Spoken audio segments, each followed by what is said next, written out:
దేశమైన ఆస్ట్రేలియాలో అనూహ్య ఘటన చోటు చేసుకుంది. సిటీలో హోటల్స్ పై నుంచి ప్రయాణిస్తున్న ఓ హెలికాప్టర్ ప్రమాదవశాత్తు హోటల్ పై కూలిపోయింది. ఈ నేపథ్యంలో ఆ హోటల్ పరిసర ప్రాంతాల్లో గందరగోళ పరిస్థితి నెలకొంది. ఈ యాక్సిడెంట్ కు సంబంధించిన వీడియో ప్రస్తుతం సోషల్ మీడియాలో వైరల్ గా మారింది. ఆస్ట్రేలియాలోని క్వీన్స్లాండ్ లోని పర్యాటక నగరమైన కేర్న్స్ లో ఓ హోటల్ పైకప్పుపై ఆదివారం రాత్రి హెలికాప్టర్ కూలిపోయి మంటలు చెలరేగాయి. ఈ ప్రమాదంలో పైలట్ అక్కడికక్కడే మృతి చెందాడు. ఈ ఘటనలో హోటల్లో ఉన్న 400 మందికి పైగా పర్యాటకులను ఖాళీ చేయించారు. ఈ సమయంలో అక్కడ గందరగోళ వాతావరణం నెలకొంది.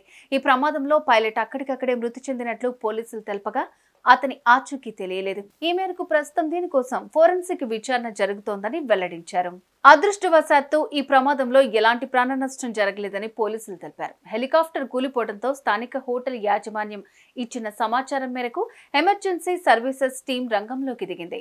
ప్రమాదం జరిగిన పైకప్పుపై ఉన్న హోటల్ పేరు డబుల్ ట్రీ హోటల్. ఇది నార్త్ సిటీ కేర్న్స్ లోని హిల్టన్ ప్రాంతం పరిధిలోకి వస్తుంది. ప్రమాదం జరిగిన వెంటనే ముందు జాగ్రత్త చర్యగా భవనాన్ని ఖాళీ చేయించామని, అక్కడున్న వ్యక్తులకు ఎలాంటి గాయాలు కాలేదని ఈ ఘటనపై క్వీన్స్లాండ్ స్టేట్ పోలీసులు సమాచారం అందించారు.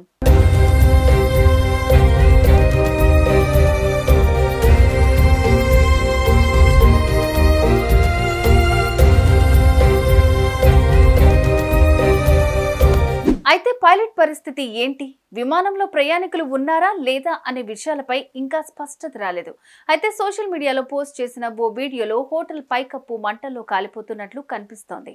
స్థానిక మీడియా నివేదికల ప్రకారం హెలికాప్టర్ 2 ప్రొపెల్లర్లు ఆగిపోయాయి.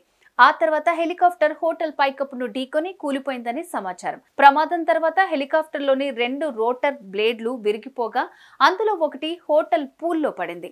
ఈ సమయంలో పూల్ దరిదాపుల్లో ఎవరూ లేకపోవడంతో ప్రమాదం తప్పింది. ఈ మేరకు ఈ ఘటనపై ఆస్ట్రేలియా ఫోరెన్సిక్ డిపార్ట్మెంట్ విచారణ చేస్తుండగా మరిన్ని విషయాలపై స్పష్టత రావాల్సి ఉంది.